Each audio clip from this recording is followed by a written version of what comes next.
Welcome back to my day 21 of ಮಿನಿಲಾಗೆ ಸ್ವಾಗತ ಅಂತ ಹೇಳ್ತಾ ಇವತ್ತು ಬೆಳಗ್ಗೆ ಬೇಗ ಎದ್ದು ರೆಡಿಯಾಗಿ ಕಾಲೇಜ್ಗೆ ಹೋಗಿದ್ರು. ಯಾಕಂದ್ರೆ ಕಾಲೇಜ್ದಾಗ ಎಕ್ಸಾಮ್ ಇದ್ದ ಕಾರಣ ರಿಜಿಸ್ಟರ್ ನಂಬರ್ ಅನ್ಸೋದಿತ್ತು, ಸ್ವಲ್ಪ ಕೆಲಸ ಇತ್ತು, ಜಲ್ದಿ ಹೋಗಿದ್ದೀವಿ. ಅವರನ್ನು ಉದ್ದಾರ ಮಾಡೋ ಮಹಾಪ್ರಭುಗಳು ಬಂದು ಬಿಟ್ಟರು ಅಷ್ಟೇ. ಪ್ರದೀಪ್ ಸರ್ ಚಾ ಹೇಳಿದ್ರೆ ಚಾ ತಲಕ್ಕೆ ಹೋಗಿ ಚಾ ತಂದು ಕೊಟ್ಟು ಎಲ್ಲರೂ ಸೇರಿ ನಾಷ್ಟಕ್ಕೆ ಹೋದಿವ್ರಿ.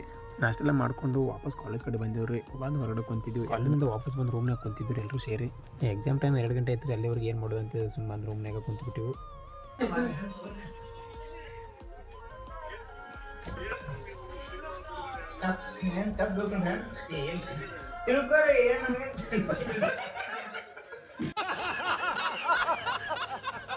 ರೂಮ್ನಾಗ ಹಂಗೆ ಹಾಕೊಂಡು ಕುಂತ್ಬಿಟ್ಟಿದ್ರು. ಟೈಮ್ ಆಗಿದೆ ಗೊತ್ತಾಗಿಲ್ಲ. ಬರೋಟಿಗೆ ಎಕ್ಸಾಮ್ ಸ್ಟಾರ್ಟ್ ಆಗಿಬಿಟ್ಟಿದ್ವು. ಈವ್ನಿಂಗ್ 5 ಗಂಟೆಗೆ ಎಕ್ಸಾಮ್ ಮುಗಿದ್ರಿ. ಅಲ್ಲಿಂದ ಕಾರ್ತಿಕ್ ಅವ್ರ ಮನೆ ಕರ್ಕೊಂಡೋಗಿ ಚಾ ಮಾಡ್ಕೊಂಡು ಬರುತ್ತೆ. ಚಾ ಕುಡಿಸಿದ ಕಾರ್ತಿಕ್ ಒಂದು ಬಾಯಿ ಹೇಳಿ ಹೊರಗೆ ತಿರುಗಾಡಕ್ಕೆ ಹೊಂಟಿವಿ. 3 ಜನ ಹೋದ್ರೆ ಪೊಲೀಸ್ ಹಿಡಿತಾರೆ. 4 ಜನ ಹೊಂಟಿವು ಒಂದು ಬೈಕ್ ಮೇಲೆ. ನೈಟ್ ಎಲ್ಲರೂ ಸೇರಿ ಹೊರಗಡೆ ಊಟಕ್ಕೆ ಹೋದ್ರಿ. ಡೇ 21 ಆಫ್ ಮಿನಿ ಲಾಗ್ನ ಇಲ್ಲಿಗೆ ಮುಗಿಸ್ತಾನೆ ರೀ. ಮತ್ತೊಂದು ವಿಡಿಯೋದಲ್ಲಿ ಶುಭ ದಿನ. ಧನ್ಯವಾದಗಳು.